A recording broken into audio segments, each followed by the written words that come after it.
me. Yeah. Okay, We're live. we're live.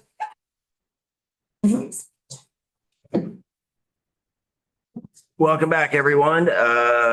We are here with legislative council to review the changes from the elections bill. Senate proposal amendment. It is still over in their chamber, but given the clock and calendar this week, I wanted to start getting eyes on the instances of amendment provided to us by our colleagues in the Senate Council. How are you? Doing well. Thank you very much for having me, committee members. For the record, Tim Devlin, Legislative Council. You have, let's see, before you, and you should have access to online, two different documents. One is a strike all amendment proposed by the Senate GovOps Committee, and that is draft 8.1. And this document was, let's see, I believe last reviewed on this past Friday by that committee. And just for the committee's edification, they will be looking at this bill again at 1:30 this afternoon. The second document you have is a bill overview of that strike all amendment, draft 8.1 that I put together with this morning for, so it has today's date on it. And let's see, the bill itself, or I should say the strike all amendment itself, all the highlights throughout the document indicate all the changes from the bill as it was passed from the House. So everything highlighted reflects some sort of alteration, change, modification from what left this committee. Those same changes are reflected in green text in the overview. So my hope was that the overview would provide, again, just kind of a refresher on what exactly is in the bill, and then kind of easily indicate where the Senate the Senate Government Operations Committee is currently thinking about modifying what you passed on to them. Chair Byron, how would you like me to kind of work my way through these changes? Would you like me to primarily work from the overview, and then if there's questions about specific languages, we could jump into the... Yeah, I think that's the best way. I mean, they still have possession of it. I just wanted to get eyes on the changes to start the conversation. I recognize we're into a lunch hour also. So I would say just start with high level and Sure. we'll take it from there. Just start with maybe the changes. Correct. Yes. That sounds good. So, let's see. Do we have the changes here? We don't.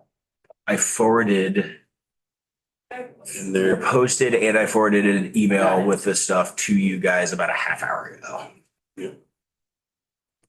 on the committee page, so. Yeah, got it. So we're gonna go through the one right now that says overview, right?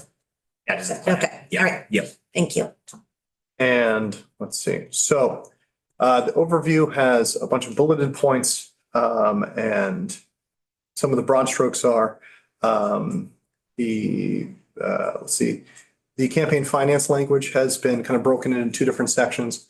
One is about the thresholds. This committee will recall the removing of thresholds for registration and when reporting requirements are triggered. The other part is a new definition of some of the terms. We had a modification to political committee, political action committee, or PAC. And then this actually creates a new definition, or a modified definition, of independent expenditure only committees. And that's more commonly known as a super PAC. And there's a lot of highlighted sections that we'll go through a little bit in a little bit. That reflect essentially where there was previous reference to PAC. We now put in PAC and super PAC essentially, because one was under the other, but now it's broken out. And so it's necessary to refer to the two different terms if the same law is to be applied to two different things. Also, broad strokes, I should say, they added provisions for modifying the automatic voter registration of the DMV, as well as requiring uniformity across submitted forms when it comes to candidates' names, and how the Secretary of State will go to campaign finance forms when it looks at which name it will be printing on the ballot. So, Repango? Can you just briefly talk about the DMV piece? Because I don't believe we ever took testimony here on that. correct. Yep, that has been added whole cloth. Would the committee prefer me to kind of get to that in due course or just jump to it right now? Yeah, we could probably just go through the whole list of changes and then if we have, we could ask them later if there's time. Does that make sense? Yes. Yeah. Sorry to jump in. That's okay. So part one of the bill, and this has to do with ranked choice voting report. The dates have been modified here. So again, this is session law. This is section 1 of the bill, and that requires the Secretary of State to submit a written report on or before now January 15th, 2028 to the House and Senate GovOps Committee. And again, this report is regarding the feasibility and associated costs of permanently instituting ranked choice voting for the presidential primary elections in the state, beginning new change in 2032. So pushing it back 1 election cycle. Okay. The next group of changes, and we'll go down to part 3 of the bill having to do with miscellaneous changes to election ballot delivery. This is in section 7 of the bill. And section 7 is actually not being modified, but section 6 is being removed. This was the session law that required the Secretary of State to report on or before November 2026 on the feasibility of permitting electronic ballot return for voters who are ill, injured, or have a disability, military, overseas voters, and voters who participate in the Secretary of State's address confidentiality program. It's no longer in the bill. Actually, that might have been removed by this committee now that I think about it. I have to double check that. But it was originally in the bill, no longer here.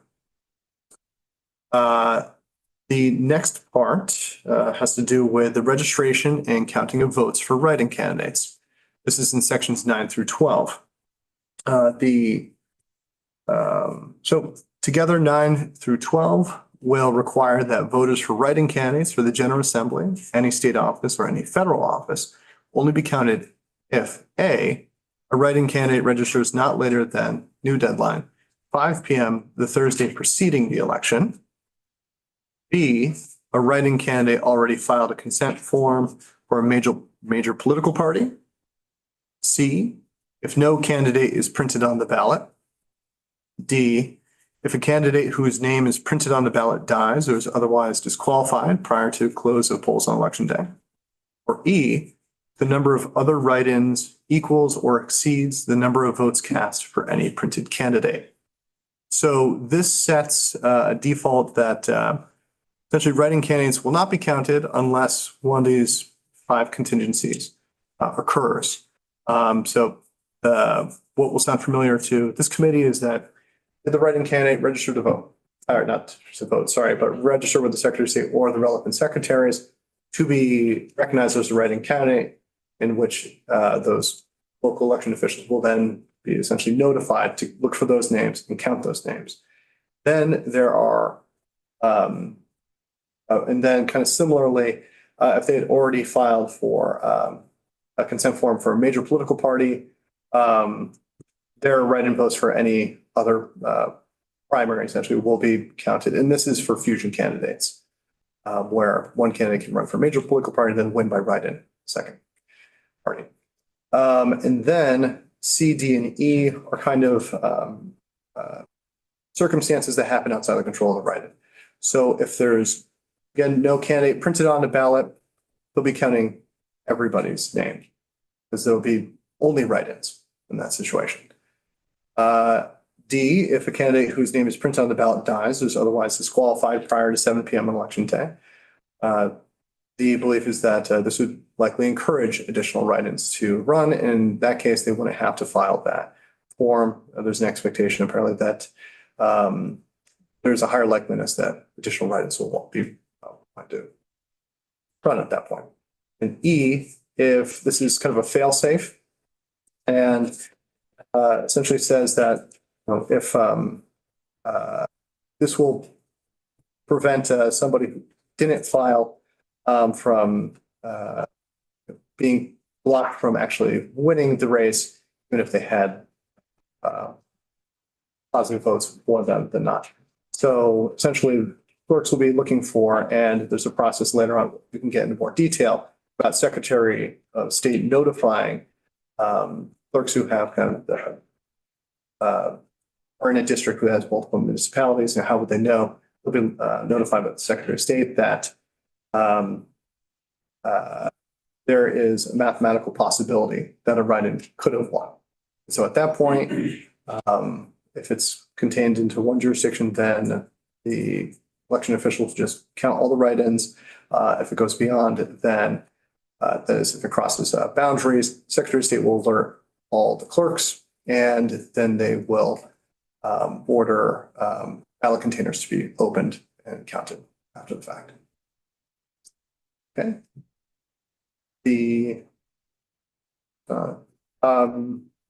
Would the committee like me to go into any more detail into those right now, or, okay.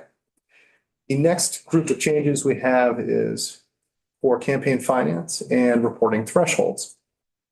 So sections 13 through 17 will remove various monetary thresholds so that instead of surpassing a certain dollar amount, $500, one, candidates are to register with the Secretary of State and the necessary register with the Secretary of State with all the necessary campaign finance information, regardless of any monies received or spent. Second has to do with parties, political committees, and independent expenditure only committees. So this is parties, PACs, super PACs. This is distinguished from candidates. They will register within 10 days after making an expenditure in any amount. So neither have that $500, or actually it's $500 for candidates, and it was $1,000 for parties and PACs. That's gone away with the automatic registration on, to say candidates will have to register to vote. Sorry, not to vote. Will have to register with the Secretary of State's office and campaign finance information, regardless of any money spent or received. And then PACs will do that 10 days after making expenditure. And then we turn to, so that's registration. Second group of changes has to do with when to file campaign reports and when that schedule for filing is triggered.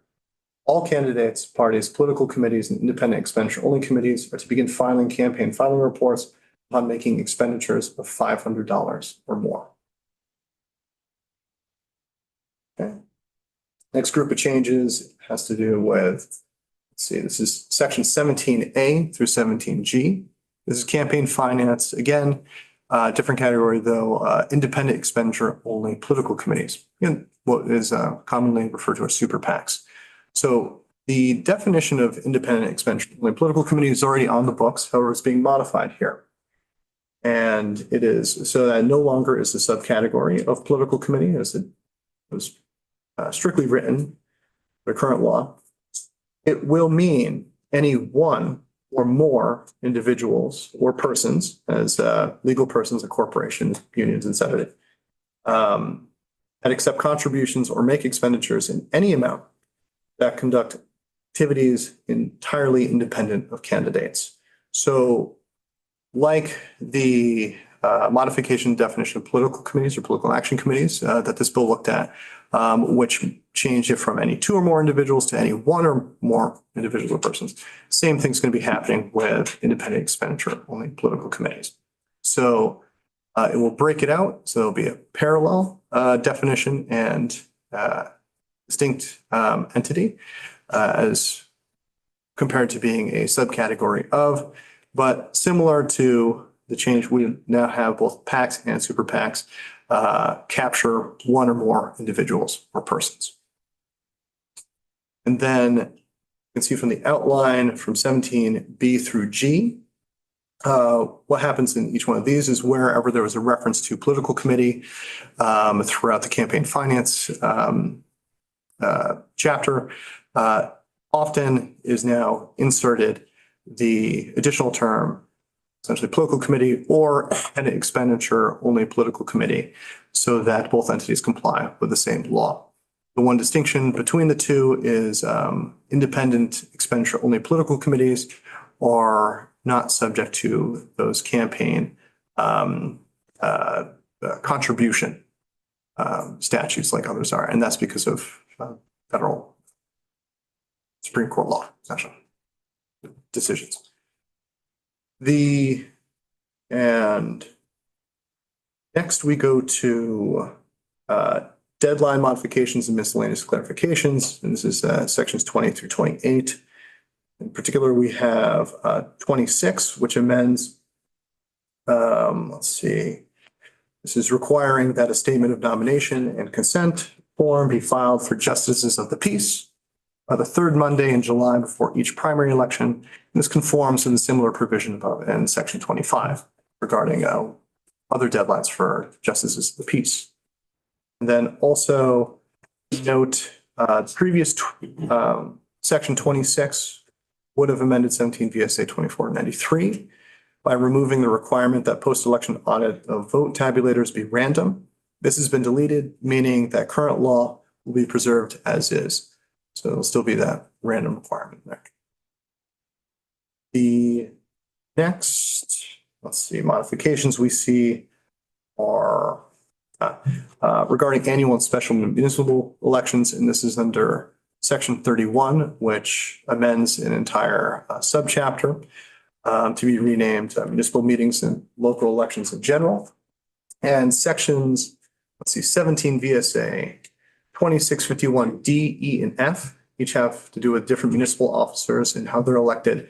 And the Senate Gov Ops Committee inserted language that will now enable those appointed collectors of delinquent taxes, municipal clerks, and treasurers to be removed at will.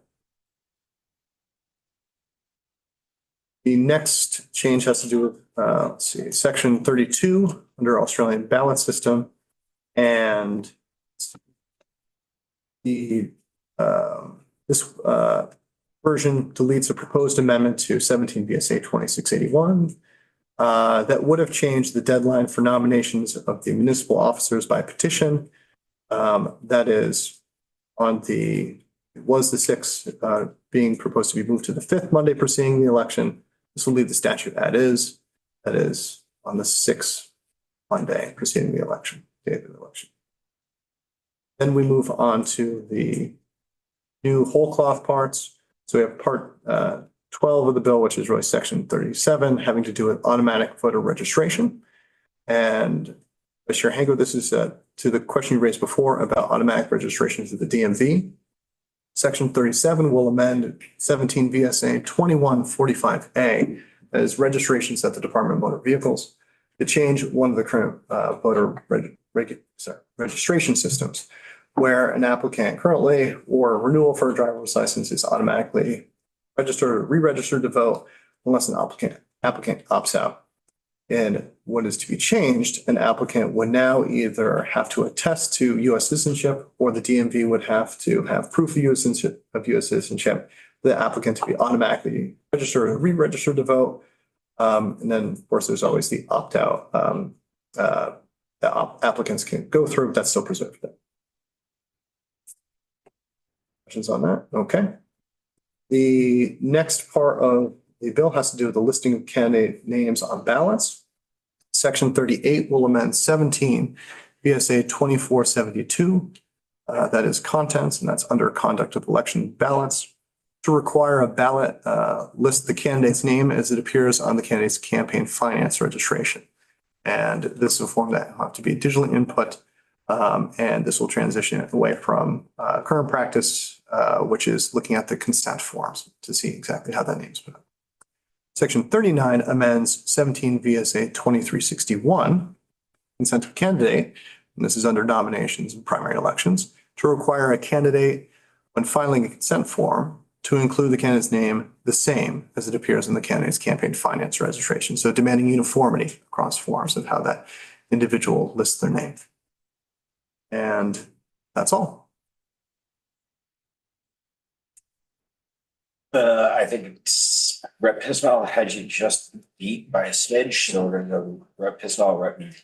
On Australian ballot system, section 32, I thought it was the request of the Secretary of State's office that it be on the 6th Monday preceding day of the election, so that they would have plenty of time for ballot printing. Believe. I'm just curious why the Senate changed it back to this bit. I don't think I could answer that question. So what I'll say is that was something that we caught toward at the end and moved back, and we flagged that for this change when it went over. So we were aware that that date would be changed. We'd like to fill in blanks Yes, so we determined that that got changed inadvertently. Yes. To the sixth, and no one had asked for that change. But it appeared in the draft, so, VLCT flagged that for us, that, it had gotten changed and they didn't know how it got changed, and we looked into it a little bit. And we don't really know where the change happened, but everybody, I believe, is in agreement.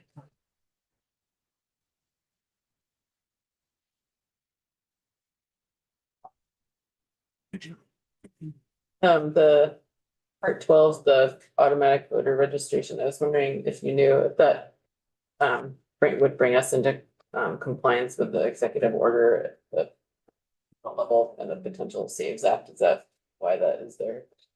I'd have to review the executive order. I'm not too sure if I can provide you an answer to this at this point.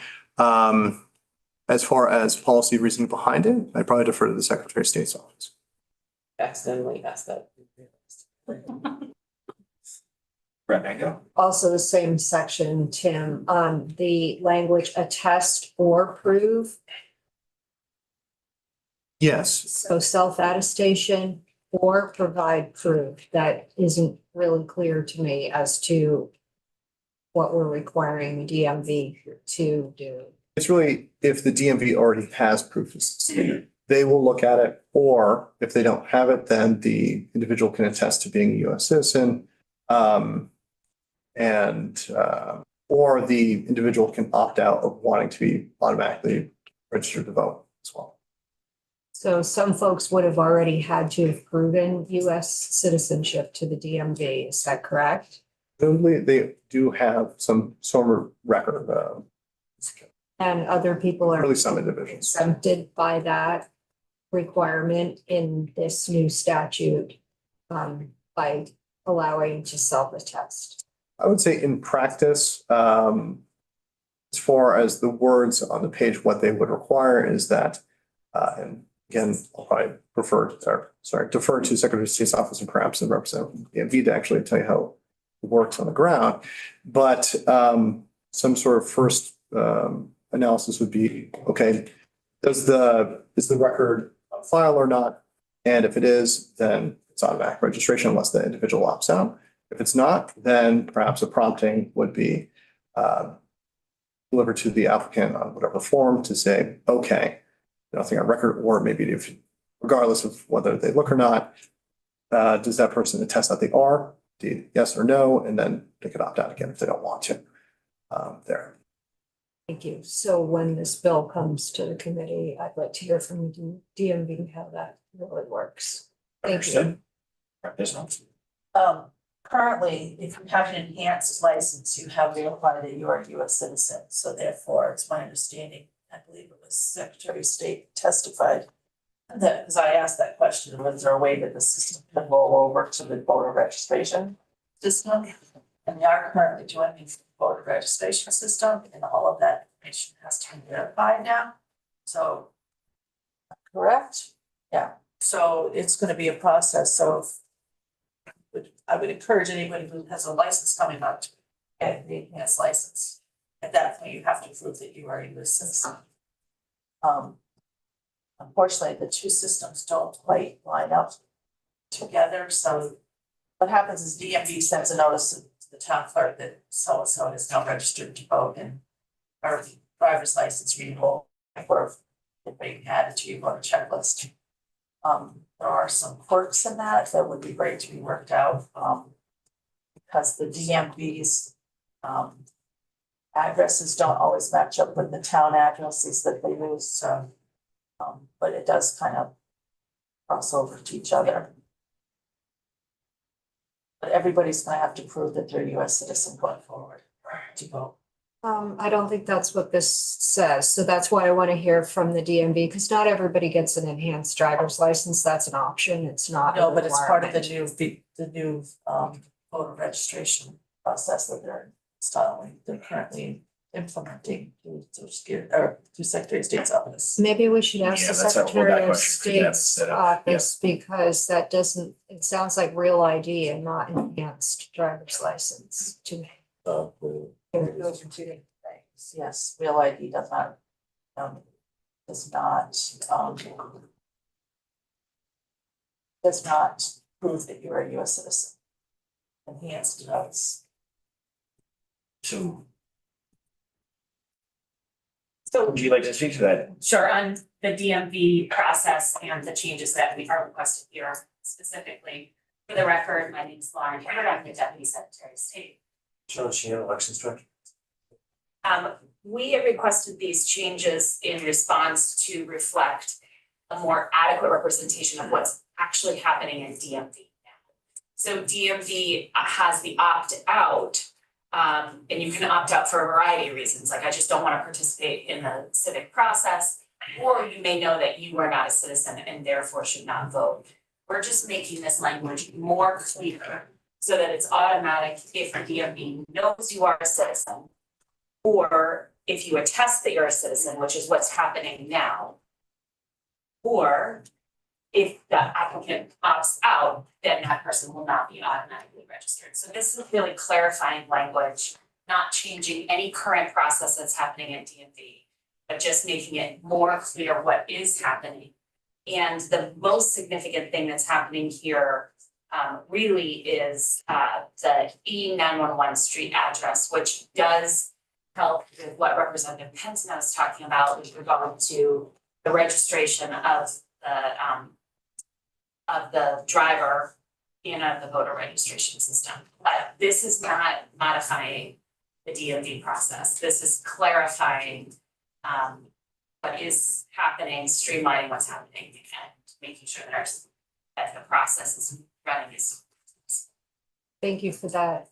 So this conversation about enhanced driver's licenses and real IDs is not relevant to what is currently happening and or what will be required of people going forward. So it's not irrelevant, it's related, but it's not the reason why we're asking for this modification. If you're applying for either the real ID or the enhanced ID, you have to show documentation. And the documentation most frequently does show that you are a citizen. It could be a passport, it could be a birth certificate, it could be lots of different things.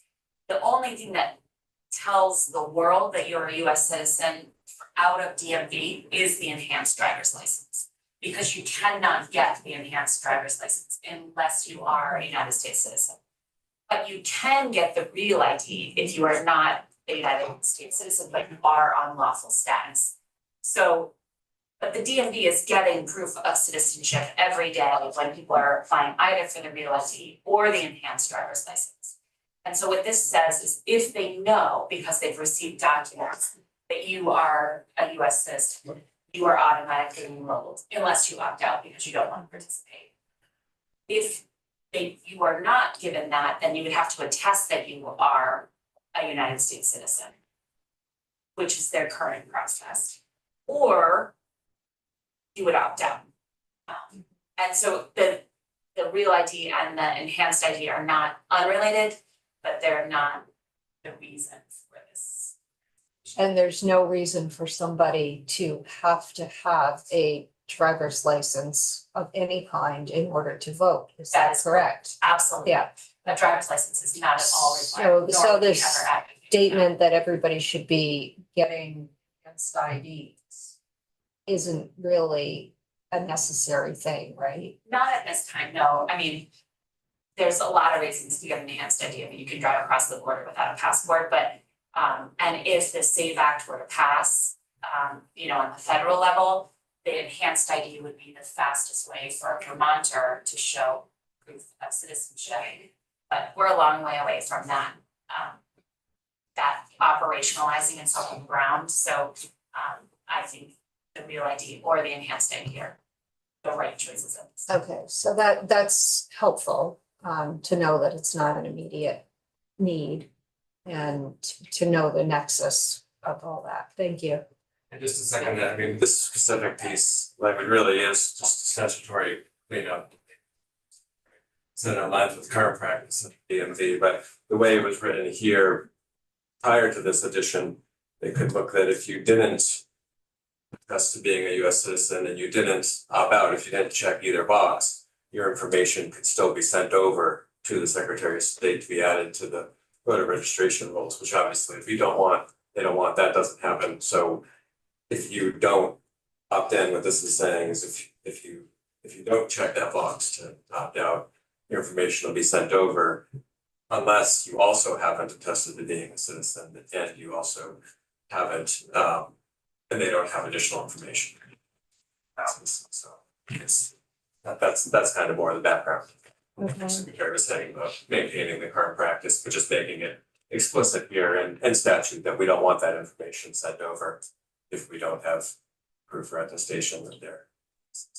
Okay. Because that is a requirement to vote. Yeah, So, okay, it was just the comments about the enhanced ID that were getting me worried, because like, you know, somebody's license may not expire for 4 more years and they don't have an enhanced ID yet. that's totally okay. And you don't have to have the driver's license.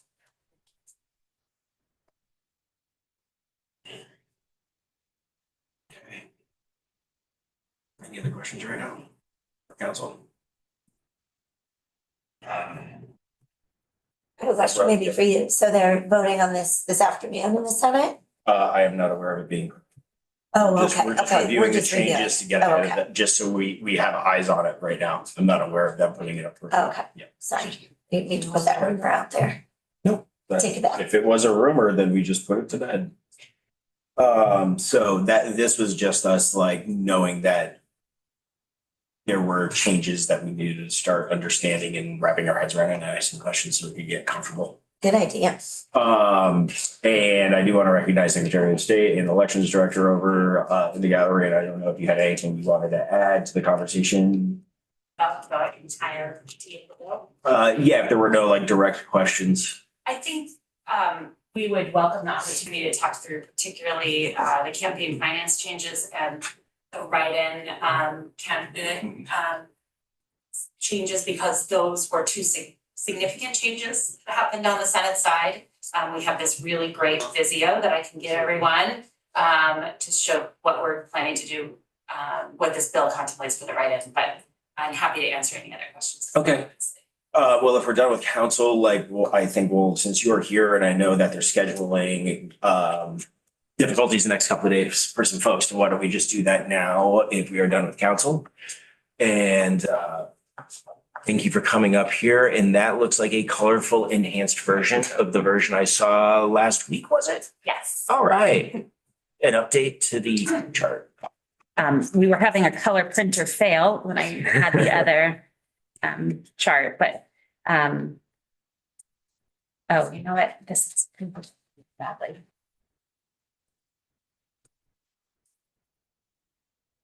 Gosh, the blue pages are really helpful. So what we're passing out is a agreement that we made on the Senate side. I want to be really clear with this committee, because I had made a very strong statement to the minority leader in the House that we would work with clarity with her as we were changing the write-in provisions on the Senate side. I have met with her. She did agree to this proposal, so I just want to make sure that folks know. So the proposal is that write-in candidates would need to submit their intent to be a write-in candidate the Thursday before the election. The question then being is, when do the clerks count the votes? So if you look at this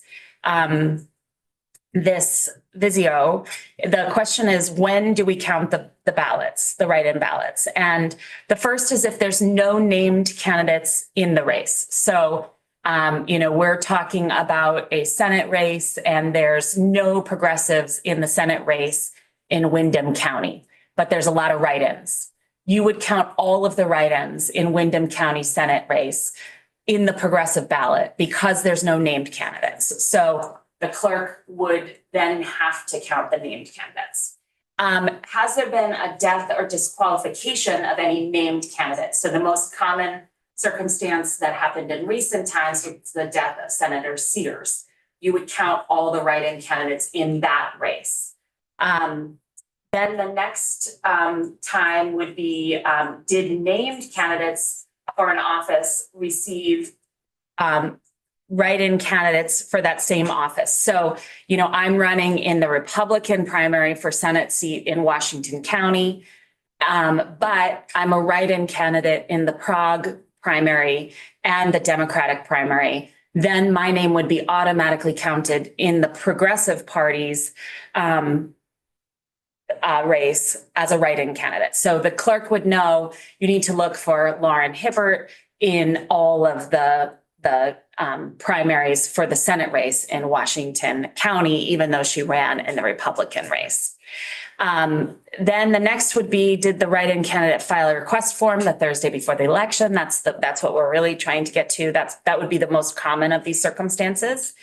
And then the other would be, do the number of other write-in votes meet or exceed the total votes for the apparent winning vote getter or getters in the race? So I'm in Washington County Senate race. There are 3 senators. The bottom senator received 1,000 votes, let's just say, but there's a total of 1,200 write-in candidates. At that point, you would count the write-in candidates because it's possible that the write-in candidates outnumber, you know, I run a write-in candidate the day of the election, and I got more votes than the named candidate on the ballot. So at that point, the clerk would count the write-in candidates, all the write-in candidates. The way that we were able to figure this out logistically is that, you know, if it's a one town, one district scenario, like could be some House races, then the clerk would know that the night of the election, because they would know how many write-ins were there and they would know how many votes each person in that smaller district got, and they could count the votes that night, the write-in votes. But it becomes more complicated when we have multi-district races. And so we would need the clerks to enter the number of write-in candidates across all the towns, municipalities in that district. We would help town clerks know, wait a second, we've got a lot of write-ins that exceed the number of votes for the 3rd seat in the Senate district. And we would help the town clerks. We would help them, we would notify them, we would work with them to open the ballot bags the day in that 48 hours before the official return of votes, which is a very, very narrow circumstance. I mean, I think we're talking about, it's a lot of hypotheticals to get there, quite frankly. But we wanted to make sure that was preserved, that if there was a runaway write-in candidate who didn't file the Thursday before the election, that there was a pathway that they could still win even if they hadn't filed. And so we would help the towns open the ballot bags and count those write-in votes. And that really preserves the operational need of the clerks to only count the write-in votes if you have declared that you want to be a write-in candidate, which we think will be the most common. And then named candidates is probably no named candidates is probably the next most common. And then death or disqualification also could happen. It has happened. And that would be death or disqualification at any time, not just in that Thursday to election day, but it could be like the Senator Sears example. We knew that after the deadline to file the petition to run had occurred, he died. And so there was no way for another person to get on the ballot. So the people who did ultimately win in that race ran a very concerted write-in campaign. They all would have filed the Thursday before, so that would have been very clear. But let's say they didn't, or Senator Sears had died the Saturday before the election, then the clerk would have started counting the write-ins. So we see all of these circumstances as rare and most of the time. The only one that is not rare that is currently happening is if you're a named candidate in a race, like you're a named candidate in the Washington Senate race for the Republican primary. If your name is on any other party's write-in, as a write-in on any other party's ballot, that is being counted now as that you have X number of votes in the Democratic primary and X number of votes in the Progressive primary, and you are a candidate in the Republican primary. So that is probably the most common, but still that is a significant step forward for the clerks on clarity of what to do and how to address these rare circumstances. We really beat up as many circumstances as we could and created this, I think, nuanced guidance. This, of course, will require a lot of training for clerks. We're prepared to do that. The Clerks Association is highly supportive of this change. And this was the path to get the write-in candidate disclosure into law, which is very important for the clerks. And we think we've crafted a relatively good solution. I'm sure that things will come up that we can't anticipate yet, but I think this satisfies both the clerk's needs and write-in candidates' needs and named candidates' needs and the security of the ballot post-election night if it needs to be opened in that very rare circumstance where the total number of write-ins exceeds the total number of votes for someone who's a named candidate.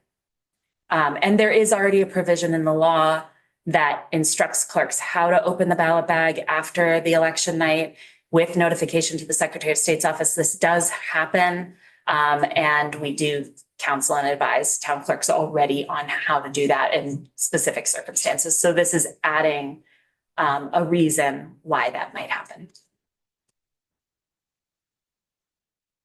Okay. I'm just looking at your colorful form, but I'm not seeing any no's. Like everything is yes, and then go on to the next step. Yeah. What if it's no? Then if the answer is no, it just became too complicated to put no in, honestly, Representative Hango. There was a lot of information we were trying to convey. So it's only yes if the answer is affirmative. But, So for instance, the first block, are there no named candidates in the race? Yes, then you count all the write-ins. If the answer is no, then you do not. But it just was too complicated to put into the form. so where are we at with named candidates for an office receiving write-in votes on any party ballot? Yes. The third one down, where are we at with that? So did the named candidates for an office receive write-in votes for that same office on any party ballot? If the answer is yes, then you count the write-in votes for that candidate. So you do nothing. If it's no, you don't. Wait, It's the third one down. I guess when we get this bill, I'm gonna need to take a deep dive into it. I'm not really comprehending all of it at this moment. Well, I would love the opportunity to talk to you more about it because the timeline is going to be extremely tight. So my ask of this committee to be very clear is, and the reason why I wanted to be here today is that I would love to iron out any confusion today or early tomorrow morning because you guys are adjourning on Friday. So my ask is that this committee concur with the Senate proposal of amendments unless there are strong policy reasons. Otherwise, our election bill is going to die and we will not have a bill next year because it's an election year. And that is a significant impact on our office. So. And if I could try explaining it just in another way, maybe as the Deputy Secretary said, certainly there'll be a lot of training with the clerks and in some ways looking at this, I think not being a clerk or understanding the way the ballots are counted after election night might seem like a lot more on here. The way we produce the summary sheets and tally sheets that clerks print out from the election management system, we'll be able to have those printed out in a way that those summary sheets and tally sheets already, they print all of the named candidates in there. We can also add in all of the candidates who register, which is part of the reason we wanted the deadline to be that Thursday night prior to the election, is that allows my team to stay late Thursday night, get everyone entered Thursday night so that by the end of the day, Friday, clerks can print out those summary sheets and tally sheets, which have all the named candidates, including the candidates who are named on one party's ballots, making sure that they're entered into the summary sheets and tally sheets of the other two party primaries, making sure people who registered are also on those tally sheets. And then that leaves really the other scenarios that are specific. We'll work through with clerks that if there are races that don't have any named candidates, you're going to be counting and reporting every write-in, regardless of whether or not they registered. If there was a death or disqualification, you're going to be counting and reporting every write-in, regardless of whether or not they registered. And then that really just that final step then is at the end of the night when you count what that aggregate other write-ins, because you're bucketing everybody who doesn't fall in these categories, who aren't being enumerated individually, you're lumping them in as other write-ins. If that number of other write-ins, as the deputy secretary gave, and for example, say there were 1,200 other write-ins, if there was a winning candidate that just had 1,000 votes, then that's a trigger to the clerk, because you got to go back and you got to report out every single one of those 1,200 write-ins, who they were and the names to report those out publicly so that you can show that no one person had more than 1,000 votes. And what that really is that provides that final safeguard, which we think is very unlikely, particularly in this age of so many people voting early and voting by mail, that these other scenarios would happen and you would have more write-ins. But it does provide that final guarantee that we can be sure and say with 100% confidence that every candidate who won had the most votes. There was no write-in who wasn't reported. That wasn't the winner. That's the final safeguard.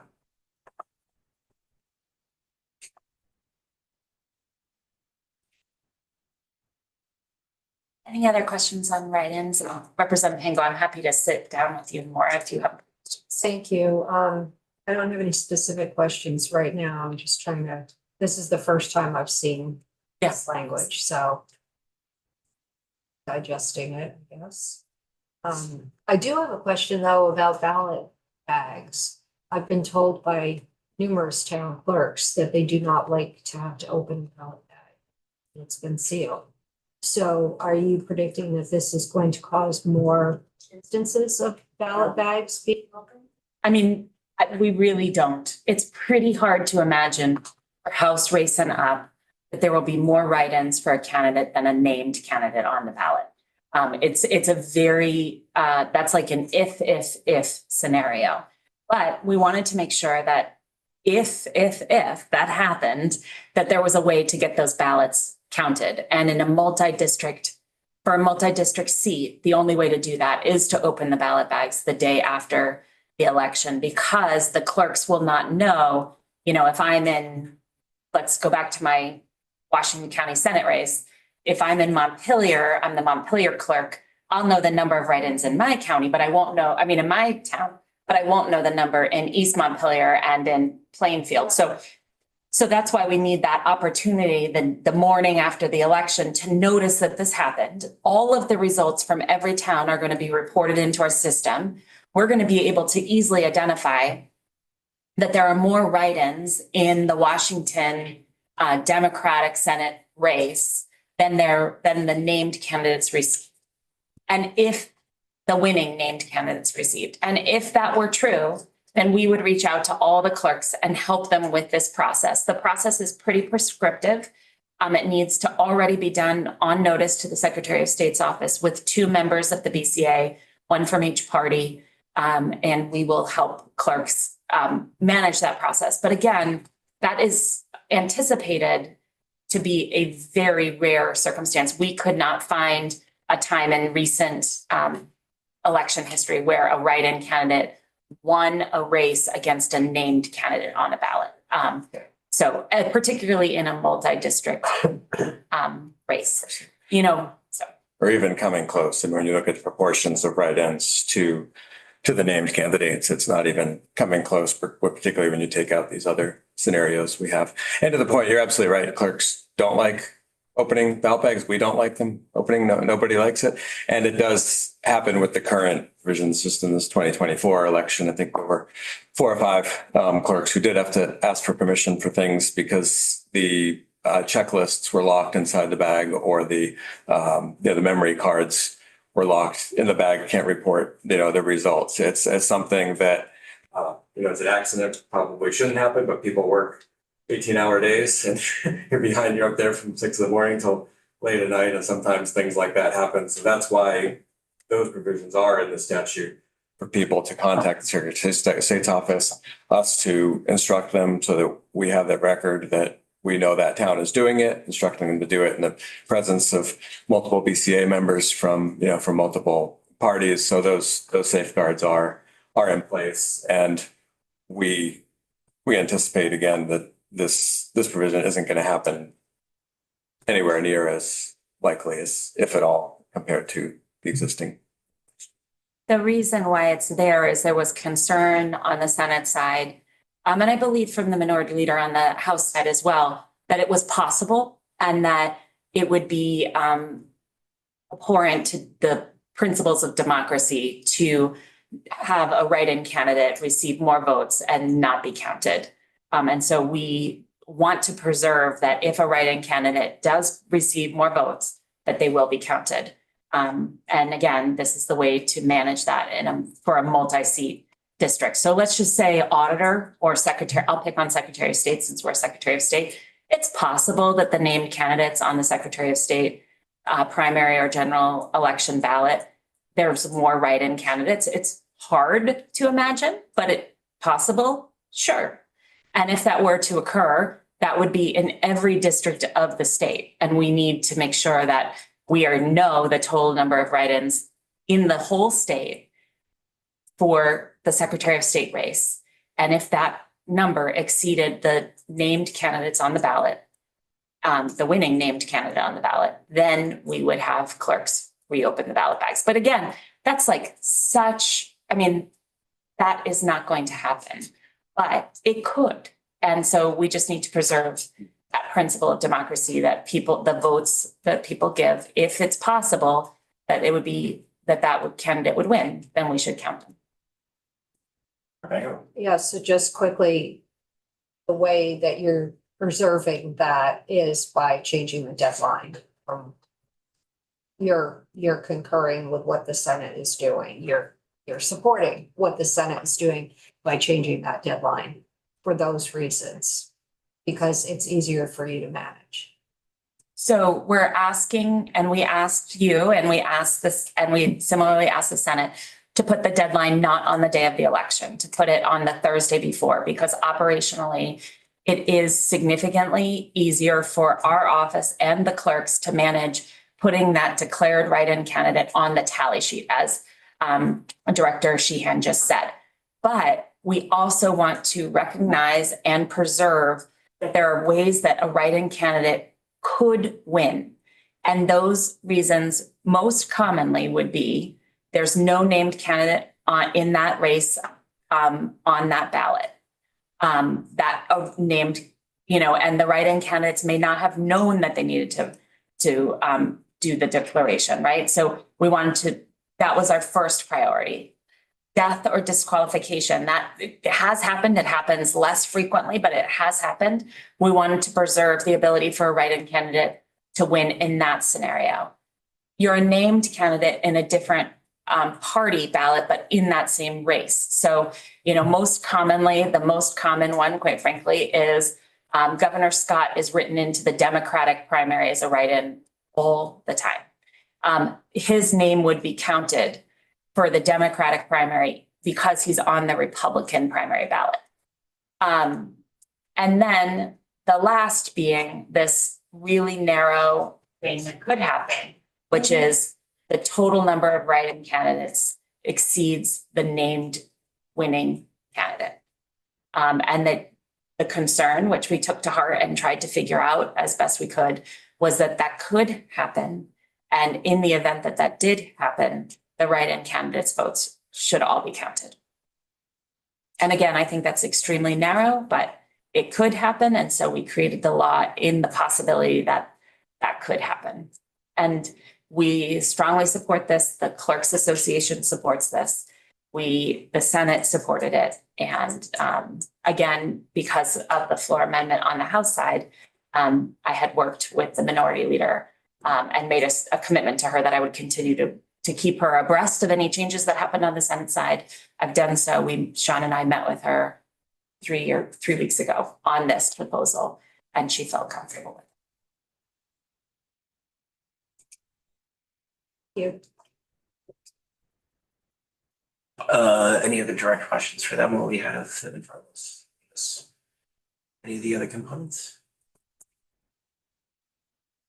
I mean, I do know you folks are here as a resource and I appreciate that. Absolutely. And if any more questions come to mind, please send them our way. As I said, you know, the path is so narrow to get this across. We're really concerned about this. This is a major priority for our office because we do not like to have an election bill in an election year. So this, from our perspective, is not a bill that can wait until next session. So if there are questions or concerns, I'd really love for Sean or I to be able to address them so that this committee does feel comfortable concurring. Understood. Thank you. All right, with that, folks, I really, really appreciate bleeding this far into lunch. We are not on the floor until 10 o'clock. So